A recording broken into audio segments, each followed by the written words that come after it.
हाय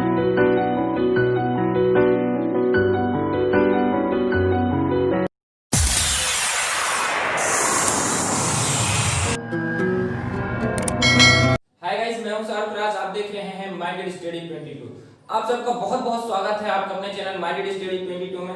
तो फ्रेंड्स, जैसा कि आप सभी जानते हो, हमने हिस्ट्री की एक सीरीज स्टार्ट की हुई है और उस पर हम कंटिन्यू वीडियो भी डाल रहे हैं। यदि आपने पहली वाली वीडियो नहीं देखी है तो चैनल की प्लेलिस्ट में जाइए, वहां से हिस्ट्री वाली प्लेलिस्ट ओपन करें और स्टेप बाय स्टेप वीडियो को देखा करें, तब बेहतर ढंग से आपको समझ में आएगा। बहुत ही डिटेल के साथ हम पढ़ा रहे हैं। वैसे तो हम पढ़ा रहे हैं क्लास 6 की एनसीईआरटी हिस्ट्री, लेकिन जो हम यहाँ पे बता रहे हैं वो बिल्कुल खोल कर आपको बता रहे हैं। हम बेस पर काम कर रहे हैं और जो भी जैसे कि कॉम्पिटिटिव एग्जाम की दृष्टि से जो भी इंपॉर्टेंट फैक्ट्स हैं वो भी हम इसी चैप्टर के साथ साथ यानी इसी सीरीज में चैप्टर के अनुसार रिलेटेड उससे जो फैक्ट्स हैं वो भी हम आपको बताते जा रहे हैं साथ ही साथ। तो ये जो एनसीईआरटी पढ़ रहे हैं उनके लिए भी इंपॉर्टेंट है और जो किसी भी कॉम्पिटिटिव एग्जाम की तैयारी कर रहे हैं उनके लिए भी इंपॉर्टेंट है, क्योंकि हम बहुत ही डिटेल के साथ और बहुत ही खोल कर आपको इतिहास को बता रहे हैं, समझा रहे हैं। तो दोस्तों चलिए बिना टाइम वेस्ट किए हुए आज हम बात करेंगे पार्ट 2 पर। इससे पहले हम बात कर चुके हैं क्लास 6 के इतिहास के चैप्टर नंबर 1 के पार्ट 1 पर। आज जो हम बात करेंगे वो पार्ट 2 पर करेंगे और पार्ट 2 में जो भी हमने पार्ट 1 में जो पॉइंट डिस्कस नहीं किए थे वो आज हम पार्ट 2 में डिस्कस करेंगे। तो वो कौन-कौन से पॉइंट्स हैं जिनके बारे में हम इस वाली वीडियो में जानने वाले हैं। तो दोस्तों एक बार पॉइंट्स के बारे में हम थोड़ा जान लेते हैं। एक तो है देश के नाम के बारे में, यानी हमारा देश भारत, इसका नाम भारत कैसे पड़ता है, इंडिया कैसे पड़ता है। ठीक है, तो ये हम यहाँ पे केवल भारत और इंडिया के बारे में बताएंगे। यदि आप भारत के 4 नाम रहे हैं, एक हो गया हिंदुस्तान, एक हो गया आर्यवीर, ठीक है, और एक हो गया इंडिया, एक भारत। यदि आप चारों नामों के बारे में डिटेल से समझना चाहते हो तो इसके बारे में हमने देश के नाम के बारे में फुल डिटेल के साथ समझाया है।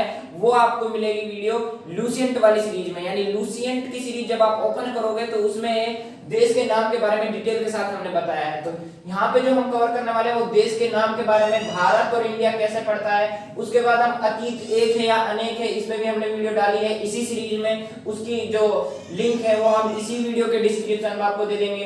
तीसरा हो गया लोग यात्रा क्यों करते थे पहले टाइम में और अब क्यों करते हैं। चौथा हो गया तिथियों के मतलब के बारे में हम जानेंगे कि आखिरकार मतलब ये जो तिथियां थी इनका महत्व क्या है, वो पहले इनका यूज कैसे होता था, अब कैसे होता है, किस शब्द का प्रयोग इनके लिए किया जाता है। और पांचवा जो हमारा इंपॉर्टेंट फैक्ट है वो अभिलेख से रिलेटेड है। अभिलेख के बारे में मैंने आपको बताया था पार्ट 1 में भी। तो यहाँ पे एक एग्जांपल के तौर पर हम अभिलेख की एक विशेषता है उसके बारे में बताएंगे। तो दोस्तों चलिए बिना टाइम वेस्ट किए हुए अब हम करते हैं डिटेल के साथ इनका अध्ययन और समझते हैं बहुत ही बढ़िया तरीके से। दोस्तों हमारा पहला पॉइंट है देश के नाम के बारे में।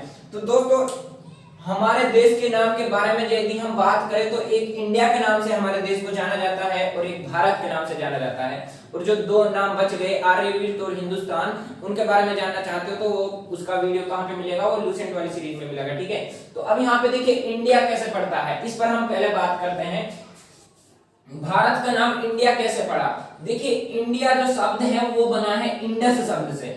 इंडिया किससे बना है, इंडस शब्द से बना है। और इंडस को संस्कृत भाषा में सिंधु कहा जाता है, हिंदी में नहीं कहते हैं। इंडस को संस्कृत भाषा में सिंधु कहा जाता है। और सिंधु क्या है, सिंधु एक नदी का नाम है, सभी जानते हैं। ठीक है, तो अब सिंधु को क्या क्या कहा जाता था, अंग्रेजी में इंडस कहा जाता था। और इंडिया किससे बना है, इंडस से बना है इंडिया। ठीक है, तो अब यहाँ पे देखो, यहाँ पे मैं एग्जाम्पल के तौर पे यहाँ पे देखिए, ये मान लीजिए ये इंडिया का मैप हो गया, वैसे ही दृष्टि से आप समझ लें। ठीक है, तो इंडिया के मैप में क्या है, ये होगी दिशाएं। यहाँ पे हो गया उत्तर, दक्षिण, पश्चिम, पूर्व। ठीक है, तो यहाँ के जो उत्तर पश्चिम से आए, यहाँ पे जब आप नक्शा को देखोगे, वर्ल्ड के नक्शा को देखोगे तो इस साइड में उत्तर पश्चिम में पड़ता है ईरान और यूनान। ठीक है, ईरान और यूनान। तो यूनानी और ईरानी आए लगभग 2500 वर्ष पूर्व। 2500 वर्ष पूर्व ईरानी और यूनानी कहां पे आए, इंडिया वाले क्षेत्र में आए। यानी जो सिंधु था, इस सिंधु के आसपास वाले क्षेत्र में आए और उन्होंने 2500 वर्ष पूर्व सिंधु को क्या पढ़ा, इंदोस और हिंदोस पढ़ा। इंडस को क्या पढ़ा, इंडस को क्या पढ़ा उन्होंने, इंदोस और हिंदोस पढ़ा, ईरानी और यूनानियों ने कब पढ़ा? 2500 वर्ष पूर्व, ठीक है। तो उसके बाद जब ईरानी और यूनानियों ने इंडस को इंदोस और हिंदोस पढ़ा, तो इसके पूर्व में यानी सिंधु नदी का जो ये इंदोस और हिंदोस जिस क्षेत्र को कहा गया, उसके पूर्व में जो क्षेत्र था, उसकी पूर्व दिशा में जो क्षेत्र था, यानी सिंधु के पूर्व दिशा में जो क्षेत्र था, उस क्षेत्र को कहा गया इंडिया, ठीक है। तो इस तरीके से हमारा देश का नाम पड़ा इंडिया। तो अब जब आप यहाँ पे नक्शे में देखते हो तो पाकिस्तान से आ रही है ये सिंधु, यहाँ पे पंजाब में, फिर यहाँ पे इसकी 5 सहायक नदियां बढ़ जाती हैं। तो इसके जब सिंधु नदी का पूर्व में देखते हो तो ये हरियाणा पंजाब वाला क्षेत्र पड़ता है इंडिया का, ठीक है। तो इसी के हरियाणा पंजाब वाले जो जम्मू कश्मीर हो गया, इसके आसपास वाला जो क्षेत्र था, उस क्षेत्र को ईरानियों और यूनानियों ने 2500 वर्ष पूर्व इंडिया कहा। और इंडिया निकला कहां से? इंडस से निकला, ठीक है। तो इंडिया के बारे में आप डिटेल के साथ समझ चुके हो, ठीक है। बहुत ही इंपॉर्टेंट फैक्ट्स हमने आपको बताए हैं। यदि अभी भी आपके समझ में नहीं आया है तो आप वहां पे लुसेंट वाली सीरीज में हमने स्पेशल वीडियो दिया हुआ है, वहां पे भी देख सकते हो। अब हम बात करते हैं भारत। हमारे देश का नाम भारत क्यों पड़ा, यानी कैसे पड़ता है, इसके प्रोसेस की हम बात करें तो देखिए, यहां से जहां से ईरानी और यूनानी आए, ठीक है, तो उत्तर पश्चिम की बात हम कर रहे हैं, सभी जान रहे हैं। तो उत्तर पश्चिम में लोगों का समूह होता था। क्या होता था? लोगों का समूह होता था। उत्तर पश्चिम में रहने वाले लोगों के समूह को कहा जाता था भरत, ठीक है भाई। उत्तर पश्चिम में यहां से ईरानी यूनानी आए और यहाँ पे समूह था लोगों का उत्तर पश्चिम में, तो उस समूह को भरत नाम से जाना जाता था, ठीक है। किस नाम से जाना जाता था? भरत नाम से जाना जाता था। और इस समूह का वर्णन हमको कहां मिलता है, इसके बारे में हमको जानकारी कहां से मिलती है? 3500 वर्ष पुरानी कृति ऋग्वेद में, ऋग्वेद में भी इस समूह का वर्णन हमको मिलता है। 3500 वर्ष पुरानी कृति है, ठीक है, धार्मिक ग्रंथ है। तो ऋग्वेद में भी इसका वर्णन मिलता है। तो यहां से निकला भरत शब्द, यानी इस समूह से क्या है? भरत, और भरत से बना भारत। भरत से क्या बना? भारत, ठीक है। तो इस तरीके से हमारे देश का नाम पड़ता है भारत, ठीक है। तो यहाँ पे जो भारत से क्या बन रहा है? भारत। और भारत से रिलेटेड कुछ और भी लोगों के मत हैं, तो उनके बारे में हमने डिटेल से बताया है। तो लुसेंट वाली सीरीज वाली वीडियो जरूर देखें आप, वो भी बहुत इंपॉर्टेंट है, ठीक है। यहाँ पे तो मैं एनसीईआरटी के बेस से आपको बता रहा हूँ। तो यहाँ पे भारत कैसे पड़ता है और इंडिया कैसे पड़ता है, हमारे देश का नाम, इसके बारे में आप डिटेल से समझ चुके हो, ठीक है। अब हम बात करें नेक्स्ट पॉइंट पर, जो दूसरा जो हमारा फैक्ट है वो है अतीत के बारे में, यानी अतीत एक है या अनेक है। देखिए बहुत ही समझने वाली बात है, यहाँ पे थोड़ा सोच विचार कीजिएगा। अतीत है, अतीत शब्द की जब हम बात करते हैं तो इससे पहले हमारे शब्द का यूज करते हैं, यानी हमारे अतीत। तो इसके बारे में अतीत एक है या अनेक है? अगर अतीत एक होता तो हम अतीत के लिए मेरा भी यूज कर सकते थे, यानी मेरा अतीत, ठीक है। तो यहाँ पे यदि हम अतीत से पहले हमारे शब्द का प्रयोग कर रहे हैं तो उससे पता चलता है कि अतीत एक नहीं है, अतीत अनेक है। अब इस अनेक को आपको यहाँ पे समझना है। इस पे भी मैंने डिटेल से बताया स्पेशल। वो कहाँ पे मिलेगी? वो वाली वीडियो, इसी सीरीज की जो पहली वीडियो, सबसे पहली वीडियो, उसमें मैंने आपको ये बता दिया, ठीक है। यदि आपने देखी है तो आप जानते हैं उसके बारे में, फिर भी मैं आपको एक बार फिर बता देता हूँ। देखिए अतीत से पहले हमारे शब्द का प्रयोग क्यों किया जाता है? क्योंकि अतीत में हम किसी पर्सनल वर्ग के बारे में बात नहीं करते हैं। किसके बारे में? किसी पर्सनल वर्ग के बारे में बात नहीं करते हैं। हम यहाँ पे करते हैं बहुत सारे वर्गों के बारे में, अनेक वर्गों के बारे में बात करते हैं, ठीक है। तो यहाँ पे अनेक आ रहा है, अनेक वर्गों के बारे में जब हम बात करते हैं तो अनेकता होने की वजह से अतीत को हम एक नहीं कह सकते, अतीत को हम अनेक कहेंगे, ठीक है। यानी अतीत से पहले हम अतीत को एक वचन नहीं मान सकते, अतीत को बहुवचन माना जाएगा, क्योंकि इसमें अनेक वर्गों की बात की जाती है। अब अनेक वर्ग कौन कौन से हैं मैं ये भी बता देता हूँ। देखिए अतीत में हम बात नहीं करते हैं किसी पर्सनल वर्ग की। अब अनेक वर्ग कौन कौन से हैं? हम अतीत में बात करते हैं व्यापारियों के बारे में भी, सामान्य आम आदमी के बारे में भी हम बात करते हैं, ठीक है। और शिल्पकारों के बारे में भी बात करते हैं, कृषकों के बारे में भी बात करते हैं, पशुपालकों के बारे में भी बात करते हैं, ठीक है। और भी बहुत सारे वर्ग हैं जिनके बारे में हम अतीत में बात करते हैं, और उन्हीं से हमें पता चलता है कि अतीत एक नहीं, अतीत अनेक है। इसलिए हम इसके पहले हमारे अतीत शब्द का यूज करते हैं, और हम अतीत से पहले मेरा अतीत का शब्द का यूज नहीं कर सकते, वो गलत हो जाएगा, क्योंकि अतीत एक नहीं है, अनेक है। तो ये वाला पॉइंट भी आपके बढ़िया तरीके से समझ में आ गया होगा। डिटेल से यहाँ पे आप समझ चुके हो। अब हम बात करते हैं जो हमारा नेक्स्ट फैक्ट है, जो तीसरा हमारा महत्वपूर्ण तथ्य है, वो है लोग यात्रा क्यों करते थे। अब हम बात कर रहे हैं इतिहास की, यानी पहले लोग यात्रा क्यों करते थे, क्यों घूमते थे, और अब क्यों घूमते हैं, अब क्यों यात्रा करते हैं, सब मैं आपको बताऊंगा। देखिए पहले जो लोग यात्रा करते थे उनके कारण क्या क्या थे। प्राकृतिक आपदाओं के कारण पहले लोग यात्रा करते थे। अब यहाँ पे समझो, मैंने बात की थी इससे पहली वाली वीडियो में, यानी पार्ट 1 में आरंभिक लोगों के बारे में। तो आरंभिक लोगों के टाइम की आप बात करते हो तो कई लाख वर्ष पूर्व की हम बात कर रहे हैं। तो उस टाइम लोगों के पास क्या नहीं थी, इस तरह की सुविधा नहीं थी जिस टाइम, यानी जो अब हम लोगों के पास उपलब्ध है। तो अब प्राकृतिक आपदा, जैसे मान लीजिए कोई भी प्राकृतिक आपदा आती है, या मान ली बाढ़ आती है, या और भी जैसे कि बर्फबारी होती है, ठीक है, कुछ भी होती है, तो इस तरह की प्राकृतिक आपदाओं से बचने के लिए वो क्या करते थे, यात्रा करते थे। मान लीजिए ये हमारा इंडिया का मैप हो गया, इस टाइम यहाँ पे वो लोग रह रहे हैं, मानो यहाँ पे रह रहे हैं आज से 50,000 वर्ष पूर्व की बात हम कर रहे हैं, ठीक है। तो केरल के आसपास के क्षेत्र में वो रह रहे हैं, यहाँ पे प्राकृतिक आपदा आती है, बाढ़ आती है, भूकंप आता है, कुछ भी आ जाता है, ठीक है। तो प्राकृतिक आपदा आई तो उनके पास बचने के लिए और कुछ नहीं था, वो यहाँ से इस क्षेत्र को छोड़कर भागे, या यहाँ पे आकर रह गए, या फिर यहाँ आके बस गए, यहाँ आके बस गए, वो जहाँ पे उनको बच गया। लेकिन इस क्षेत्र को वो छोड़कर जाते थे, इस क्षेत्र को छोड़कर वो गए, यानी प्राकृतिक आपदाओं के कारण भी वो क्या करते थे, यात्रा करते थे। इनसे बचने के लिए एक स्थान से दूसरे स्थान पर जाया करते थे। आज से मैं कई लाख वर्ष पूर्व की बात कर रहा हूँ, ठीक है, पहले लोग ऐसे करते थे, तो उनका मकसद ये था। अब दूसरे फैक्ट की हम बात करें तो आखेट के कारण भी वो क्या करते थे, यात्रा करते थे।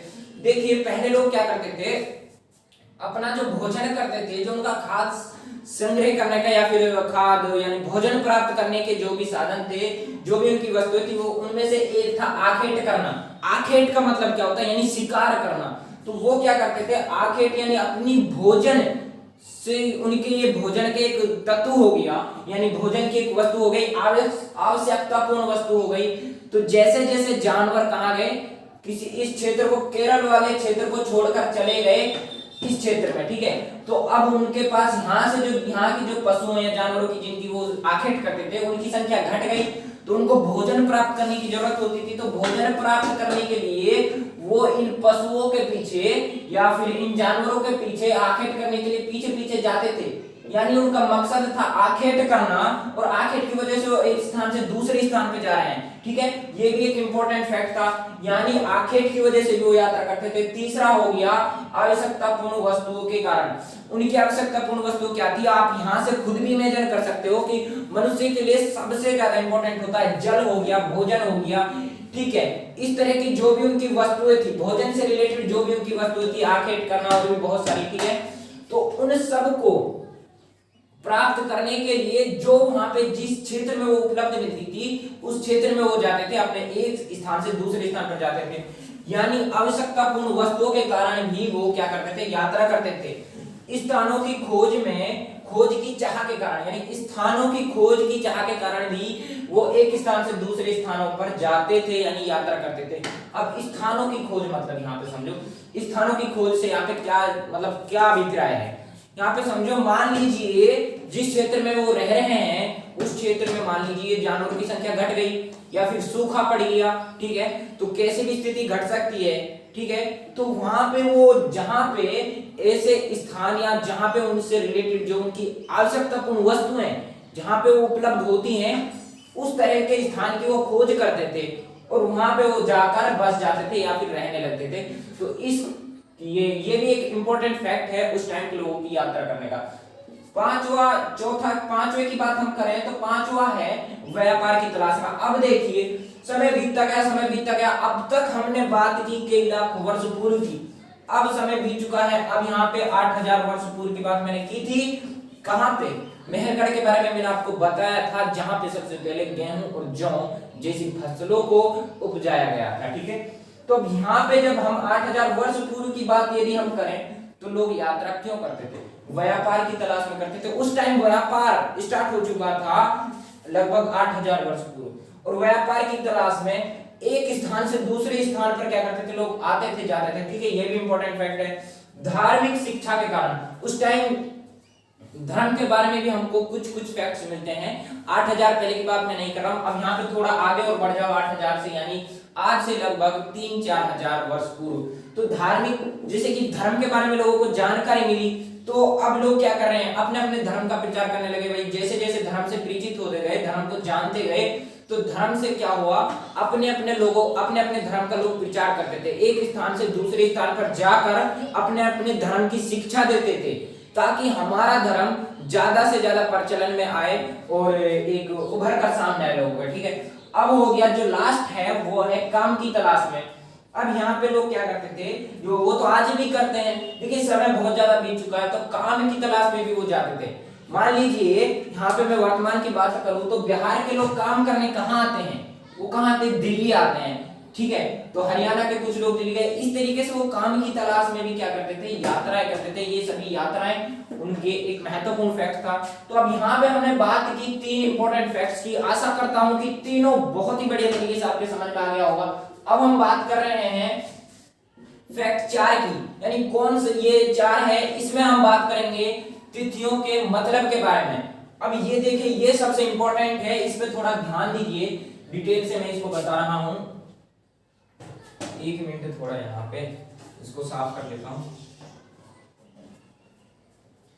अब देखिए तिथियों के बारे में यदि हम बात करें तो हमको कुछ ऐसे वर्ड्स हैं जो तिथियों के बारे में जिनका हम यूज करते हैं। देख, सबसे पहला हो गया बीसी।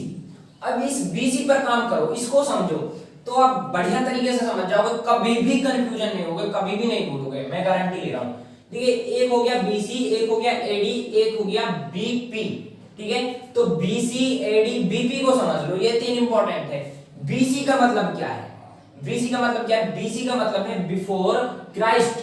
अब बिफोर क्राइस्ट का मतलब क्या है, यानी ईसा पूर्व, ईसा के जन्म से पहले हम इस शब्द का प्रयोग करता था तिथि के लिए। यानी ईसा का जन्म हुआ नहीं, उससे पहले हम क्या करते थे, बीसी का प्रयोग करते थे। ठीक है, तो यानी ईसा के जन्म से पहले की जो भी घटनाएं हैं उनको हम किससे दर्शाते हैं, बीसी से दर्शाते हैं। ठीक है, हिंदी में बात करें तो ईसा पूर्व से दर्शाते हैं। ठीक है, अब एक है एडी। एडी का अर्थ है एनो डोमिनी। एनो डोमिनी, एडी का मतलब क्या है, एनो डोमिनी। ये लैटिन भाषा के 2 शब्दों से मिलकर बना है, एनो डोमिनी। इसका मतलब है ईसवी। इसका मतलब क्या है, ईसवी। अब ये समझो, इसका मतलब हिंदी में हो गया ईसवी। तो देखिए, ईसा के जन्म के वर्ष से है, मान ली जिस वर्ष में ईसा का जन्म हुआ उस वर्ष से मतलब है एडी। एडी का जहां पे हम यूज करते हैं तो आप समझें कि इस वर्ष में ईसा मसीह का जन्म हुआ था। ठीक है, अब जो तीसरा है वो है बीपी। बीपी का मतलब क्या है, before present.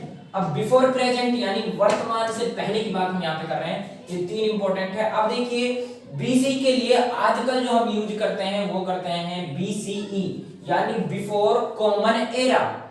BC, before common era, इसका यूज हम बीसी के लिए कर रहे हैं आजकल, और एडी के लिए यूज करते हैं हम सीई, यानी कॉमन एरा। अब देखिए क्या हुआ, ये जो ईसा मसीह से, जो ईसा मसीह के जन्म के आधार पे जो तिथियों का मतलब चलता आ रहा था, वो सब क्या हुआ, धीरे धीरे विश्व में फैलता गया और विश्व में ये सामान्य हो गया। ठीक है, तो अब से लगभग 200 वर्ष पूर्व क्या हुआ, 200 वर्ष पूर्व से, ठीक है, बीसी के लिए बीसी का प्रयोग किया जा रहा है, एडी के लिए सी का प्रयोग किया जा रहा है। ठीक है, बीपी से हो गया बिफोर प्रेजेंट। तो यहां तक आप इसके बारे में भी, यानी तिथियों के मतलब के बारे में भी जान चुके हो।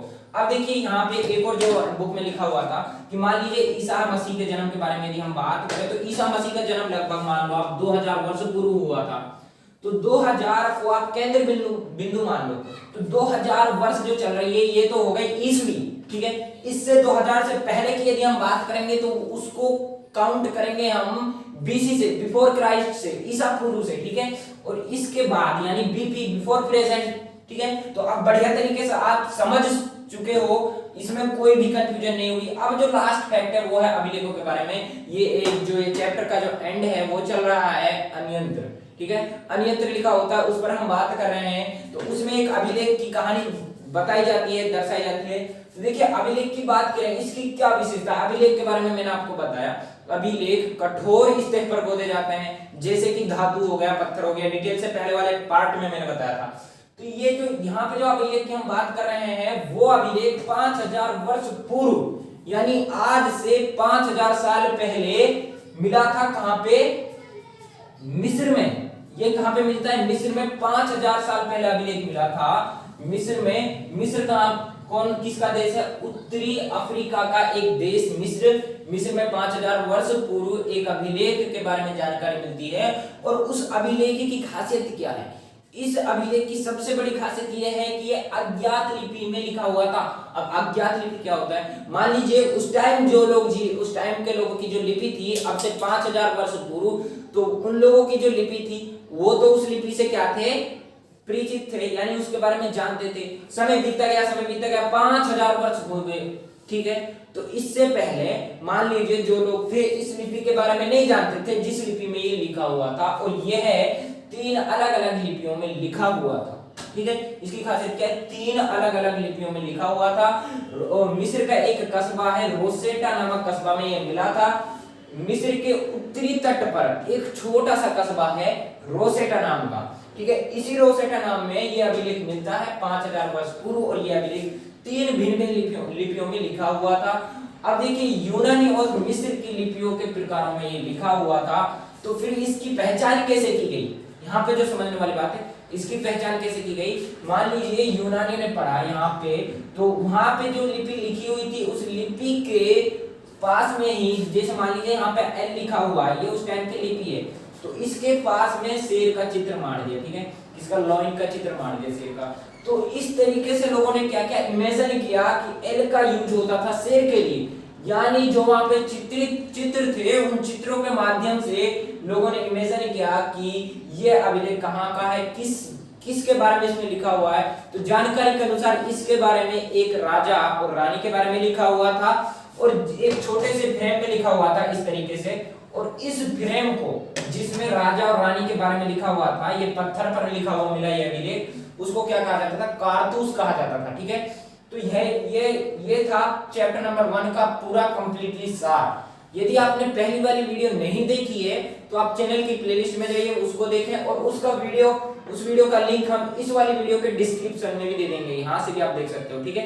यदि आपने हमको फेसबुक पेज पे फॉलो नहीं किया तो आप फेसबुक पेज पे भी फॉलो कर सकते हो हमको, और टेलीग्राम पे भी हमारा एक चैनल बना हुआ है, उसका लिंक भी हम इसी वाली वीडियो के डिस्क्रिप्शन में दे देंगे। वहां पे भी हम जीके से रिलेटेड बहुत इंपॉर्टेंट फैक्ट्स आपको देते हैं, कंटिन्यू वहां पे हम वीडियो डाल रहे हैं। और फेसबुक पेज पे भी हम, जैसे कि बहुत सारे इंपॉर्टेंट फैक्ट्स है वो भी हम आपको डाल रहे हैं फेसबुक पेज पे। तो आप वहां से, टेलीग्राम से आप जीके और करंट अफेयर्स को कवर कर सकते हो। यहाँ पे यूट्यूब पे मैं कंटिन्यू दे ही रहा हूँ आपके लिए, हिस्ट्री वाली सीरीज बनाई हुई है, और भी बहुत सारी यहाँ पे पोल साइंस के बारे में भी हम बात करेंगे। 1-2 दिन में हम इसको प्रोसेस को बढ़ा भी देंगे। तो यदि आपने हमारे इस चैनल को सब्सक्राइब नहीं किया है तो आप हमारे चैनल को सब्सक्राइब करें, बेल आइकन को जरूर हिट करें, और कमेंट करना नहीं भूलिएगा। बने रहिए हमारे साथ, मिलते हैं एक और नई वीडियो के साथ। Thank you so much.